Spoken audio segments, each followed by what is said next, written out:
This is Let's Talk Tribe, the official Let's Go Tribe podcast, episode 79, recorded on September 11th, 2017. I am your host, Matt Lyons, and on this week's episode, we've got a long winning streak to discuss. We've got Bradley Zimmer injuring himself on a slide to first base. We'll talk about Jason Kipnis being in center field, and of course, we'll answer your questions. Before we get into all that, I want to thank everybody listening live now on Facebook or whenever, or wherever you may be tuning in. Please remember to subscribe to the podcast on iTunes, YouTube, or wherever you listen to your favorite podcast. And consider leaving a review, comment, anything like that. It all helps us get discovered, improve, all kinds of things. So, of course, joining me for all this and more, as always, is Mr. Jason Lukart. Jason, how you doing? I don't even know how to answer that. It's been 3 weeks since we recorded a podcast for various reasons, and I think the Indians lost like maybe their first game after the most recent one. This is bonkers. 19 games. I mean, 10 games is pretty crazy. 14 games last year was way crazy. 19. I'm doing well. That's one way to put it. That's pretty much the only way to put it right now. And we were joking when we were scheduling this. It was like, if we schedule this and they lose, it's on us, right? And they didn't lose. So at least right now. Well, I am worried that we're recording now. And so that now we're jinxing it. We hadn't recorded yet before the game tonight. So the curse doesn't start until like we hit the live button. It's a pretty big lawsuit, I think. But I guess we've got to take our chances. So let's talk about that streak, Jason. Holy cow. It's 19 wins now. If you're listening live now, it just happened. The Indians blew out another opponent. I saw the run differential over the streak is now 100 runs. It's just insane. They've done the equivalent of 19-0 is a Super Bowl in football, I think, right? Yeah, because the Patriots are 18-1. So, yeah, the Indians have won a Super Bowl. They had a perfect season. And now they can just hopefully keep rolling into October and beyond. I think I don't remember the number, and it would need to be updated, but the Indians have won 19 of their last 19 games, and I think the Browns have won 19 of their last, 80 games. Yeah, it's like the Browns haven't won this many games in a lot of years, basically.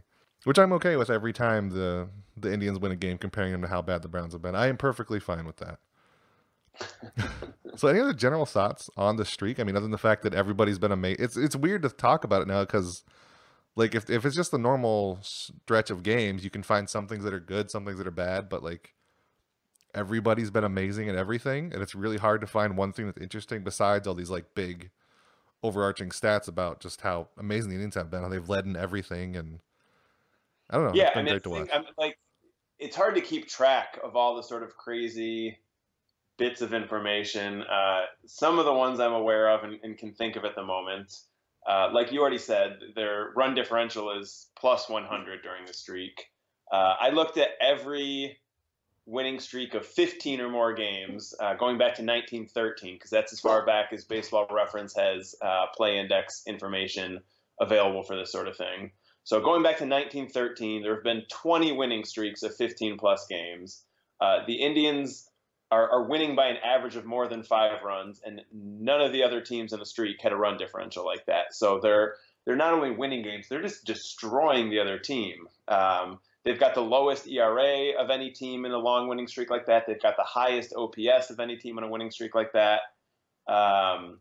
They've allowed 32 runs in 19 games, and that's in a year when offense is pretty far up. So that's like a run and a half a game they're giving up. So, I mean, winning is winning on some level, but they're just annihilating teams. So there's that. What else? Again, there's just so I'm trying to keep track of it all. But like you said, every aspect of the team is playing well. You don't have a run differential like that with so many guys contributing. My beloved Carlos Santana's OPS is like 1140 during the winning streak. Lindor, Ramirez, there's so many guys hitting well. Trevor Bauer's won, I think, 4 of the games. Kluber's ERA is below 2 on it. The bullpen's collective ERA is like 1.6.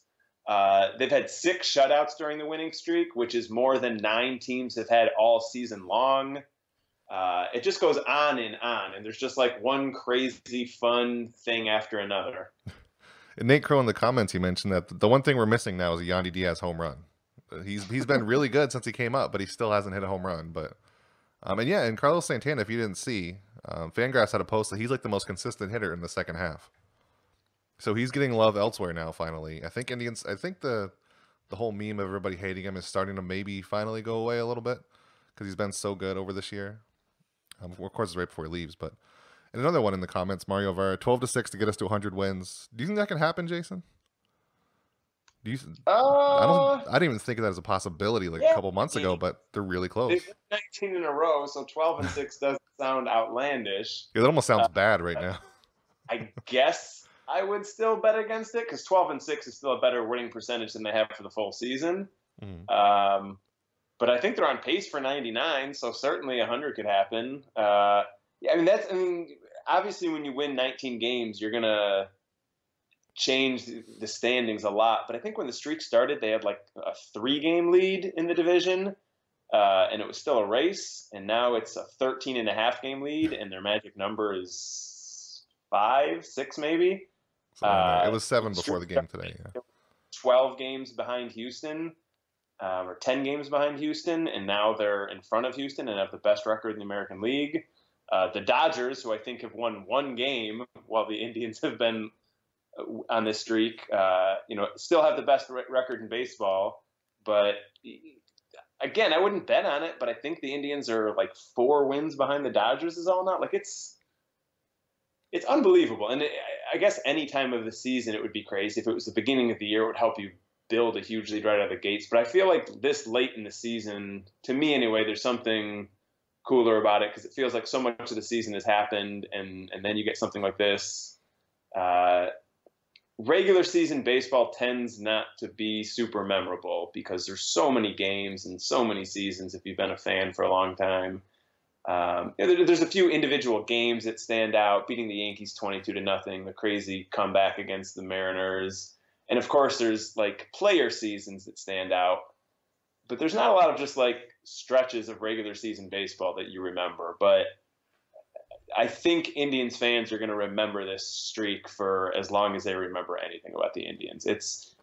I'm not saying it's better than winning the World Series, but someone wins the World Series every year, and someone doesn't win 19 games in a row even every decade, even every quarter century.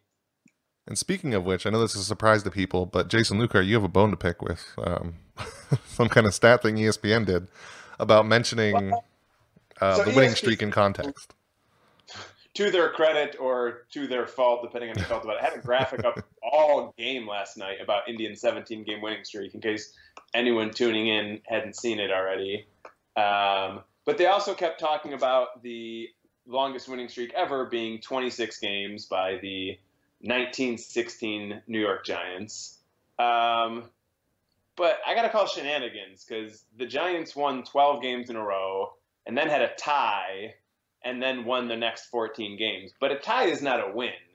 And the ties weren't counted in the end of the season standings and all of that. Like, they didn't lose a game, but I don't know. They played a game that ended without them winning. To me, that snaps a winning streak, which would mean 21 by the 1935 Cubs is the all-time winning streak as far as I'm concerned.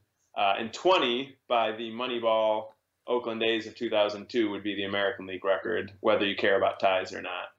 But yeah, I don't know. I guess if you said it was the longest unbeaten streak, I would say the Giants. But they played a game that ended without them winning. I say that's not a winning streak. So it's also worth noting that the Indians, they can complete the second sweep of the Tigers in this streak, and also clinch the longest winning streak in the AL on the same day, on, Thursday. So this could be a really good week. After today, I didn't like the Tigers before. I really don't like them after today. Although, who knows if pitching inside to Jose Ramirez was on purpose or not. But they also dinged Carlos Santana, which, again, that was probably an accident, but I still don't like it because I don't like Ian Kinsler. But just watching the Indians, if they can sweep the Tigers again and also on the same day clinch something that historic in Progressive Field, that's really awesome. I'm okay with doing it anywhere, but I'm also especially okay against doing it against the Tigers at home. That's just a nice little extra icing on the cake, I think. Anytime you can beat the Tigers, and they've beat, like in this streak, they beat the Royals, was part of the sweep. They swept the Tigers twice. They swept the White Sox. So it was a lot of their own division, which is bad. But you also have to remember they went on the streak earlier this season where they won 9 in a row, which almost seems like nothing now. But then it was also the time when the Royals won a bunch in a row, so that did basically nothing. And like you said before, they were only, what was it, 3 games up on the division, and now they're a ton up because the Royals are the Royals and they're not very good. And then now the Indians have the best record in the AL, which is amazing in itself considering where they were. I think it was the end of June where they looked really ugly. We were both kind of saying they just suck right now, and they don't suck anymore. And they are. Well, I think it was the last time we talked, which was, I believe, it would have been a Monday. So looking at the schedule, it would have been Monday, August 21st. And I remember saying that night we were talking. I don't remember what the context was, but I remember saying like something didn't matter because they were going to win the division either way. They weren't going to catch the Astros no matter what. And well, when you're right, you're right. They weren't going to catch the Astros no matter what. So I'd also like to point out they're way ahead of Boston. I mean, at this point, I wouldn't say they're quite a lock to finish ahead of Boston, but they're 5 games and, less than 3 weeks left in the season. They're in pretty good shape to have home field for at least their first series. And they have got the tiebreaker with Houston. So having a better record than them is, like the tiebreaker's an extra game there. Yeah, that's about as close as you can get to a lock, I think, being 5 games over right now, as good as the Indians are playing. And I'd also like to point out that you're, if we're watching other dogs in the race here, you had the Royals finishing second, or you had the Tigers finishing second. You laughed at my Minnesota Twins pick. I think we discussed this last podcast, but now it's getting closer where I'm going to be right on this one. I feel like that was my long shot prediction for something. Definitely not going to be right on this one. I mean, the Tigers went into stellar mode and have gone into might as well play for draft pick mode and are going to finish possibly more than 30 games behind the Indians and possibly more than 15 games behind whoever does finish in second. So yeah, I'll take the loss on that one. And I think the way we're looking at the division right now, which is Cleveland, Minnesota, a small drop to Kansas City, and then off a cliff to Detroit and the White Sox, are probably what we're going to see for at least a few years. I think the Twins are going to be maybe not good enough to like get into the playoffs or win anything in the playoffs, but they're going to be annoying for a few years. They're going to be like what the Indians were when the Tigers were really good. So like just annoying enough and they win a few games, and then but still the Indians will hopefully just stomp the Twins in the future because I don't like I think the Indians will be significant favorites in the division next year. They'll start losing players this offseason, probably Santana. They'll start to lose more and more players, presumably. I could see 2019, the Twins potentially being projected to be pretty close to them, but I think that's dependent on the Twins getting some pitching. The Twins have a good lineup right now. I think they have, a better lineup than anyone but the Indians in the division. And, with Santana potentially leaving and the Twins having some young guys who could get better, I think there's, an argument that by next season, the Twins might have the best lineup in the division. But their pitching's pretty crummy. And I don't think, there's a pretty significant difference. I think that, I can look it up right now. The Twins have given up 200 more runs than the Indians. So I don't think they're going to be favorites for the divisions or even to seriously threaten unless they find a way to develop or acquire some pitching. And then I think 2019, 2020 is when the White Sox crazy farm system could start pushing them up in a hurry. But the Royals and Tigers look like they're in for some lean years. Yeah, I think calling their pitching pretty crummy is maybe selling them a little too high there, Jason. It's a little worse than pretty crummy. But their offense is sneakily good enough. So exactly. Yeah, back to the Indians anyway. Bradley Zimmer in the game yesterday. Very sad stuff. He slid in the first base against the Orioles, broke his hand. I was kind of worried when he was injured if you saw it. It looked like he had a concussion because of the way he hit the ground. But I guess I don't know if he got stepped on, I think his finger did. But either way, he broke his finger, his left hand. And then at Deadpool1205, he wanted to know on Twitter, is there ever a time to slide in the first? Well, the way Bradley Zimmer was sliding, I guess it's been kind of agreed upon that it wasn't a terrible idea to slide because he wasn't sliding as like people try to get more speed out of it. He was actively trying to avoid a tag, and it just so happened that he got stepped on when he did it. So I guess it wasn't the worst slide in the world. It's the worst slide in the world because he got injured. But I don't know. I guess it wasn't terrible. But Bradley Zimmer is out at least. Well, not at least. He is out for the rest of the season. He won't be in the postseason. Do you think that's a huge loss? How do you think Bradley Zimmer feels about what he just did. He was told to hustle. He was hustling. I'm sure he's disappointed. It was a terrible slide. I don't mean in terms of like the decision to slide. I mean like physically. The execution was a awful. slide. Yeah. Like it was like he smashed into. It was like. I hear what you're saying, and I agree. It's not. You don't get to the base faster. So if you're sliding, it should be because you're trying to get low and avoid being tagged, which is what he was doing. He wasn't really close to avoiding the tag, and then it was just a terrible slide. And I don't say that to, not that he's listening, but to pile on him. But like, you don't know, he could be. You've got to be able to pull it off better than that. In terms of the loss, I don't know. I mean, he's been kind of a mixed bag lately. His defense plays well, but it feels sort of like it did with Naquin at this point last year, where pitchers have started to make some adjustments or figure out ways to get him out that they weren't getting him out early in the year. His defense still provides value. He would have been on the postseason roster. I think he would have played a pretty fair amount. But he's not like a top 5 or 6 contributor from the lineup. So I don't, it's every loss is a loss, but I don't think it's a super significant one. And have you seen, I saw that he's going to have surgery and the regular season is definitely done and the postseason was, did you see someone say like definitively there's no way he could be back for the postseason? Well, I saw there was no timetable for return, but can you come back from broken bone surgery in like a month? Yeah, I don't know. I feel like finger stuff, I don't know. I feel like there are situations where guys are back like 4 weeks later, which would put him back for like the ALCS maybe if the Indians are there and things were going well. That's not to say I think he'll be back in 4 weeks, just that I do think his situation has guys who are back in 4 weeks, whether he'll be one of them or not. Yeah, I guess when I think broken bone, it's like you're done.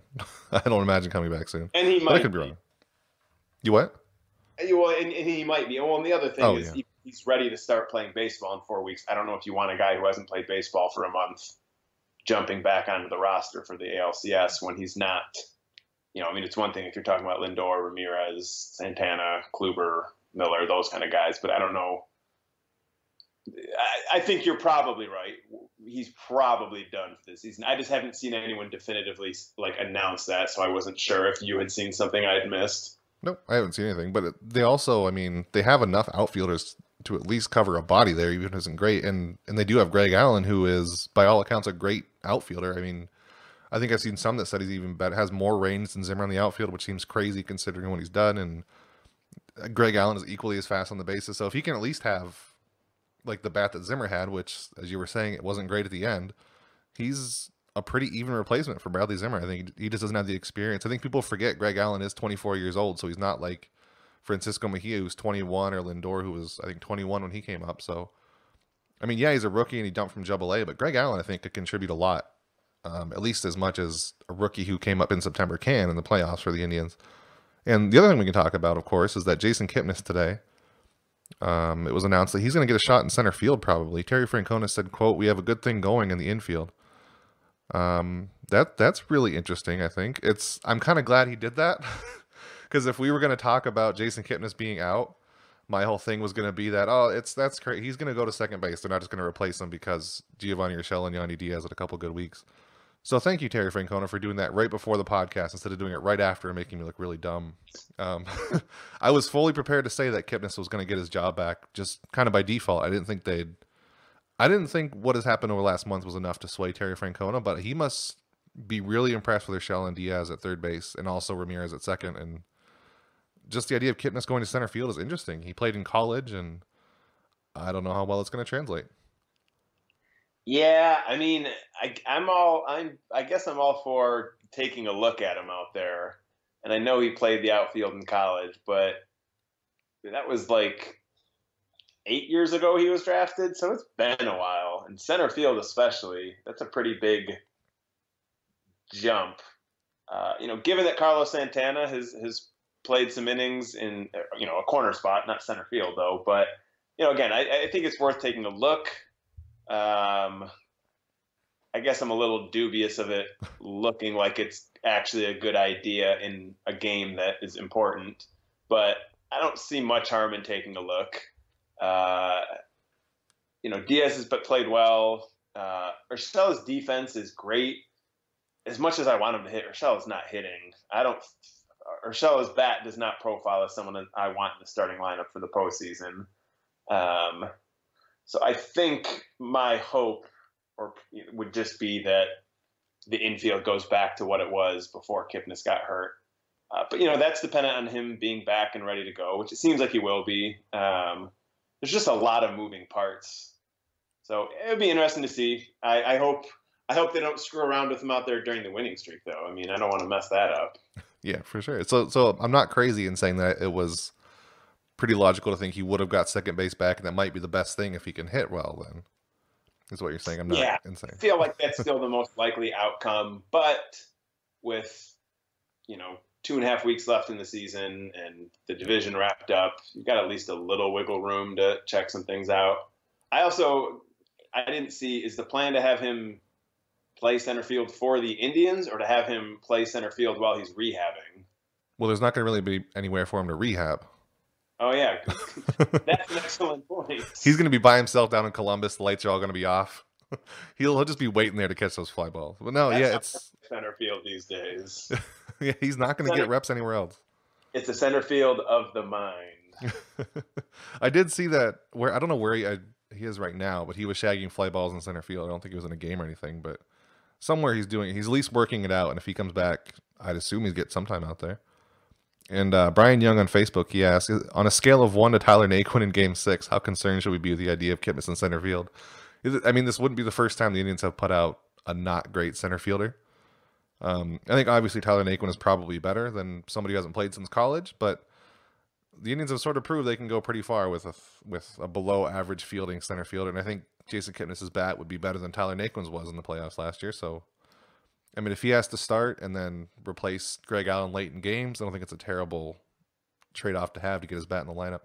I wonder, am I imagining that the Indians are doing it a lot more often than most teams probably have in the past of just taking an outfielder or taking an infielder and throwing him in the outfield? Do they maybe have like some kind of inkling that it doesn't even really matter? You just throw somebody out there, they can probably do it well enough. They're going to get so few balls hit to them that it's worth it to get their bat in the lineup. Yeah, I think that is part of it, just how few balls are going to be hit towards them. But it does just sort of feel like at some point Francona was like, whatever, I'm just going to put guys wherever. I'm going to bring Andrew Miller in the 5th inning. I'm going to play Carlos Santana in the outfield. I'm going to move this guy here. I'm going to move that guy there. I think Francona just feels like he can do what he wants, and it's all going to work out.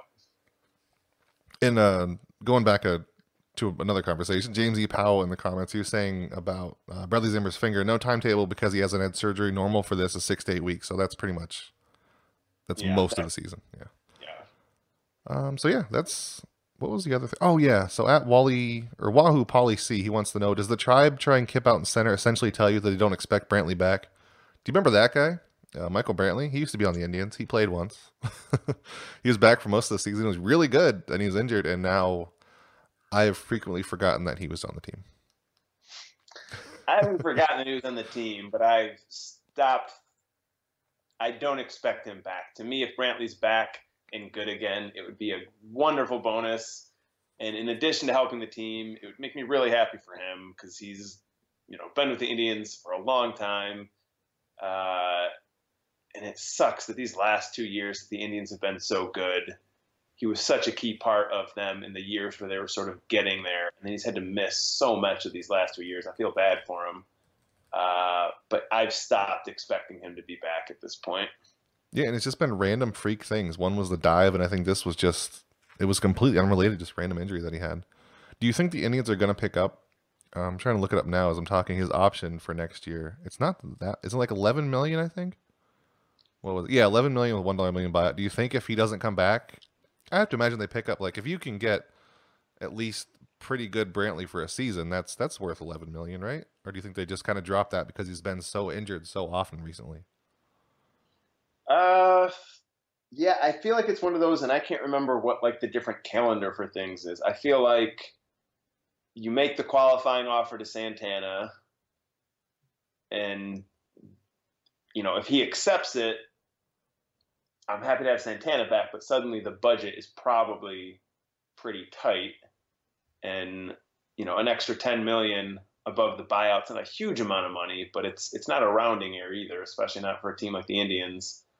But on the other hand, if Santana walks, then you've got sort of more money to work with. So I don't know, maybe one of them's back, but not the other. That's a good question because Yeah, I think they're almost tied to each other. If Brantley can't come back, and they don't think he will, then Santana, I would think one or the other is probably going to come back because there's still plenty of room for Santana at first base DH. Nobody's really there to replace him right away. A lot of people thought that Brantley could go there eventually with all the injuries, but if you can have Santana instead, I'd rather have him. I'd rather have his bat than Brantley's at this point, I think, and Santana is way healthier. So I almost like the idea of if you can get Santana letting Brantley go, but if you can't get Santana first, you're gonna have to make a pretty big gamble that you can get him after you cut Michael Brantley. Because if you come away with neither of those, you're gonna have to find somebody else to replace a bat, I think. Yeah, somewhere. Because and even if you figure Encarnacion can be the primary first baseman, and so DH is the opening, and you've got more options, you still need someone for it. And the Indians, it's not like Bradley's not ready to come up with anything yet. There's not an internal option that comes anywhere close to replacing Carlos Santana's bat. So if they lose him, then I think you pick up Brantley's option and just cross your fingers and hope things are better. Well, I mean, it's not even just Santana's bat as we saw this year. Waiting for next year had the post, and Matt Schlichting had his own that he might be a Gold Glove caliber first baseman all of a sudden. And we saw that Edwin is a very bad first baseman. So, I mean, he's pretty much just a DH at this point, unless the Indians really don't care about first base defense, which is possible. But Santana's made himself into a pretty valuable first baseman, which kind of hurts the chances of the Indians getting him back a little bit, I think, because he's going to be expensive. But I don't know. I don't like the idea of Edwin being the all-time first base and then grabbing anybody for DH. I'd rather find some first baseman and letting Edwin be the DH. I'd rather have Santana at first base than have Edwin at DH. But it's interesting. But to get back to the original question of is Kip being out in center essentially tell you they don't expect Brantley back? I think maybe a little bit. If you were sure that Brantley was coming back, you have a pretty crowded outfield throwing Jason Kipnis out there because you have Bruce, Chisenhall, Allen, and then you have Brantley who would be in left field pretty much every outing. So there wouldn't be room for everybody. But if he's not coming back, Jason Kipnis can go into center pretty often, and then you can have other people play in the corners with left and right pretty much open because Chisenhall's platooning. So yeah, I think a little bit. It doesn't guarantee Brantley's not coming back, but it might be a sign that he's not looking great to come back for the playoffs. Yep, that's what I'd say too. And it's just, it's odd for a team that has the best record in its league and the best run differential in baseball to have so many seemingly sort of like up in the air things. The Indians, even when everyone's healthy, the Indians have like 4 guys who, I guess 5 if you consider Kipnis. They've got 4 or 5 guys who they would like to have in the starting lineup like 6 times a week. Every other position, they're really ideally, sort of platooning guys and rotating guys a little bit, which is odd. The offense has been great, but then if you go and look at like the season totals, outside of the 4 guys I'm talking about, Lindor, Ramirez, Santana, and Encarnacion, it's a bunch of guys with like partial playing time, and some of that's injury related, but some of it's just sort of by design. And so, I don't think they've ruled Brantley out, but I think they're not expecting him back either or counting on him being back. And so it's just sort of like, well, if we get like 6 guys who can maybe play the infield and 6 guys who can maybe play the outfield, then one way or another we'll have enough healthy guys come postseason time to have everything covered. So I don't think we have to go too far into it here, but we can sort of. It's a topic worth discussing. Is Jose Ramirez MVP candidate? He went through a couple slumps this season, but he was really hot at one point, and he's really hot now. So, do you think? Is there any chance he beats out Jose Altuve? It's pretty much between Jose. Well, both Jose's, Altuve and Ramirez, and then Aaron Judge is kind of there by default because he's coasting from his first half. Mike Trout is still there in the conversation just because he's Mike Trout and he's still great after missing so much time. But it looks like at this point it's between Jose Altuve and Jose Ramirez. Do you think Ramirez can actually chase him down and win the award? No. Hater. Clearly. I mean, Ramirez has been great, but there's no objective way to look at his season and Altuve without even getting into Mike Trout's case, which I think is pretty strong. And, ignoring Aaron Judge even for a while, who, despite a pretty terrible second half, still has really good overall numbers. And just doing Altuve and Ramirez, there's just no objective way to look at their numbers and say that Ramirez should be ahead of him. Which is not, that's not crapping on Ramirez. He's been fantastic. So I think, when we talk about MVP candidates, an MVP candidate is someone who has a viable argument at winning, and an MVP candidate is someone who is going to finish in the top 5 of the MVP voting. I don't think Ramirez has a viable argument or case or chance of winning. I do think he has a viable chance of ending in the top 5 of the voting. But the other thing is we're also only talking about hitters, and if you're a voter who's open to any player, you could argue that Corey Kluber should be ahead of Jose Ramirez in the MVP ballot, and Chris Sale too. So there's a lot of ways you can go. I just can't see how Jose Ramirez gets any first place votes, really, much less enough to actually win the thing.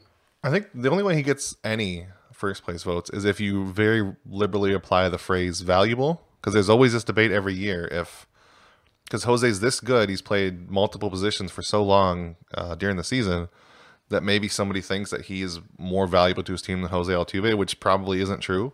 As much as I love Ramirez, it's just probably not the case. His offense is pretty much worse across the board, which still isn't saying a lot. He's still amazing, but Jose Altuve has just been another level this year. And if somebody thinks that playing multiple positions makes him that much more valuable, which in some ways it has, it's opened up a lot of things that the Indians can do that they wouldn't have been able to do if Jose Ramirez was strictly a third baseman, if he was like a terrible second baseman, and the Indians would be stuck with like Eric Gonzalez. But you have to jump through a lot of hoops to make Jose Ramirez your most valuable player, I think. And it's just, and again, that's not a slight on Jose Ramirez. Right. Altuve is having an incredible season.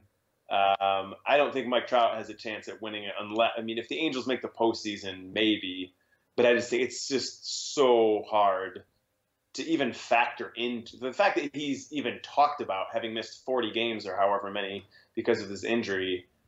Is just like another bonkers way of signaling how incredible Mike Trout is. I think too many voters, there's just no way for them to overlook him missing so much of the season. But Mike Trout's the best baseball player of this generation. Jose Altuve is having an incredible season. If Jose Ramirez were to finish 3rd, 4th, 5th this season with some of the years other guys are having, that would be nothing to scoff at. And there's no one who 5 years ago would have said Jose Ramirez is going to be top 5 in the MVP voting someday. There's not a person on the planet who said that. There are people who I will confess to having been completely caught off guard by how good he's been. And I will also acknowledge there were other people who expected him to be a good player. Maybe a few people who expected him to be an all-star player. There's no one on the earth who thought he'd be top 5 in the MVP voting. So if he does that, he's exceeded the wildest expectations that anyone had of him. And it's still weird looking back at his minor league numbers. Like, we should have saw this coming. There were people that did, obviously, but so many missed it. But when you look at his numbers, like in the minors, he hit at every level so well. I don't know how that got through so many people, but it did. And now he's a surprise. And the Indians were able to sign him cheap, and he is ours for a long time now. Yeah, no, that deal is incredible. So our last question here, it's very important. I think it's something that's it's come up a lot the closer they get to the Oakland A's win streak, because the Oakland A's, of course, had the Moneyball movie made after him, and Billy Beane was played by Brad Pitt. So let's run down a couple here. So first, at SSS Josh Nelson, he wants to know, when the Indians win 21 in a row, will the World get Major League 3 or Moneyball 2? Oh, and which position player will Chris Pratt play? I think it'd have to be another Moneyball type movie. I don't think it'd be Major League 3, because Major League, we've talked about it before, that movie was possible because the Indians were such a joke that you could joke about them being bad and you wouldn't offend any Indians fans, because they all realize it. Like, you could make a Browns movie like that right now, but you couldn't make pretty much any movie about a baseball team right now. Nobody's that bad. So like another Moneyball type movie, sure, why not? I don't know. And Chris Pratt, whenever I rewatch Moneyball, it's always a surprise. He is in that movie. I don't remember who he plays, but yeah, the Indians. He plays Scott Hatteberg. Yep. Who would he be on the Indians? Jason Kipnis?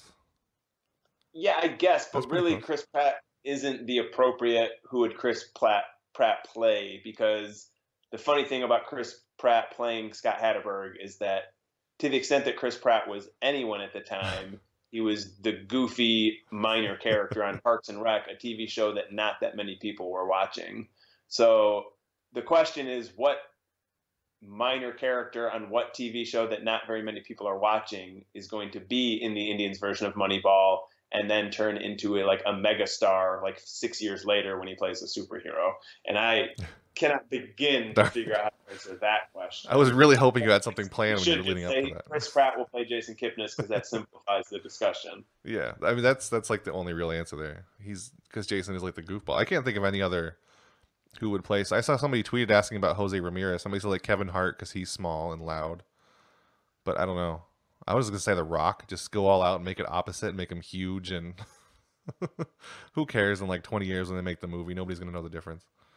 Because Jose's great and he's I expect you to say Chris Rock. The Rock was gonna play Yandy Diaz, even though he's not stacked muscle-wise as Yandy. Well, the problem is that The Rock is too jacked all over. Yandy Diaz, it's all the biceps. You'd have to find somebody. I can't think of anybody he's not necessarily skinny, but is not built everywhere as Yandy Diaz with the massive biceps that he has. It'd be very hard to cast him accurately. But The Rock would be about the closest you could get, I think. Matt, if you'd ever met me in person, you'd know someone else who is normal all over except their giant biceps. Are you basically Yandy Diaz is what you're saying? You're just not impressed by his biceps? And I've hit a home run. Those are the key differences between Yandy and I. Oh, ow. Oh, and James Powell in the comments, he said Chris Pratt will play Trevor Bauer. That could work too, I think. But I think you would need somebody really serious to play Bauer. I don't see Chris Pratt as Trevor Bauer. Who would be really serious? I don't know how you can look like serious. I really should have dug into this more. We did it. So it's serious actors. I don't know who would play him. Someone today was saying they wanted Kevin Spacey as Francona, which I thought was a funny suggestion. That could work, I think. What about... I miss funny Kevin Spacey. Kevin Spacey used to be funny. Then he did House of Cards, and now he can't be funny anymore. What about Christian Bale for Trevor Bauer? You should Google SNL Star Wars auditions, and like half of them are Kevin Spacey doing impressions of like Kevin Spacey pretending to be Christopher Walken auditioning for Han Solo, and Kevin Spacey pretending to be Walter Matthau auditioning for Obi-Wan Kenobi, and they're hilarious. That's the Kevin Spacey I want back. And also as Terry Francona is the one I want. The one thing they have to do if they make another Moneyball is one of those things where like you take an old actor and make him an old character. So I want Brad Pitt to be like Chris Antonetti. But he's not like in the movie as much as Billy Beane was. It's just like a little cameo, and then you're like, oh, I remember him from the other movie, and that's it.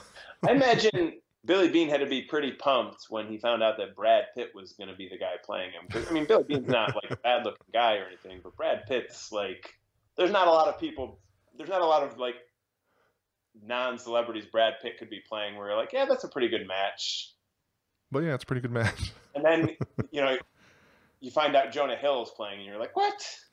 Jonah Hill, come on. Like, he hasn't even lost the weight yet. That's the guy who didn't want his name revealed to, so maybe like, all right, fine, you don't want us to tell your name, we'll just use Jonah Hill to play you. So anyway, Jason, that's pretty much all we got. The Indians are going to be playing the Tigers a couple more games. They have the Royals again. They have a pretty easy schedule to finish out the season, and then we'll be in the playoffs. We'll see where they are. Next week or the next couple weeks, I guess 3, unless something happens on Monday, we'll have podcasts on off days, so that'll be fun. So yeah, anything else before we get going here? No, when the win streak was at like 10, I was like, I just want 15 would be super cool. They set the record last year, it would be super cool if they set the new record this year. And then asking for anything more than that felt greedy. But now that they're at 19, I really wanted to keep going and get the American League record and what I would consider the all-time record, the 21 games, not that 26 games with the tie in the middle mumbo jumbo. I mean, at this point, if you make it this far, you might as well. You can't, like, I'll be disappointed if they lose, but not like really disappointed, because this has just been such a blast and so unexpected, because you can't possibly expect a 19-game winning streak, and just so much fun. Like, watching the Indians win is always fun, and it's just become like comical at this point. Like, they took a big lead early tonight, and it was just like, I don't know, it felt like free money. Yeah, there's just no tension. Like, usually when you get a long winning streak going, you want to keep doing it, and it's always like, even when they're up by 1, I haven't felt tension in a baseball game in like weeks. There's nothing. And when they go up by 1,000,000 runs, it's like, oh, okay, they did it again. Sure. There'll be some tension tomorrow night if it's close late, because I'll want them to tie the American League record and all of that. But there's just no way to be like mad about things at this point. Like, the regular season took a while to kind of hit its stride, and now it's just hit such an incredible stride. I'm stuttering and stammering because I don't really have what feel like the proper words to encapsulate what it feels like, but it's been a blast. I will say, if the Indians lose, the first person who tweets out anything about the Indians sucking or some kind of problem they have, they need to be like shamed on Twitter very loudly and very frequently. So that's everything we have this week. Everybody, thanks for listening. We'll be around again next week. If you're listening on YouTube or whatever, leave a comment, subscribe, and all that good stuff. See you next week.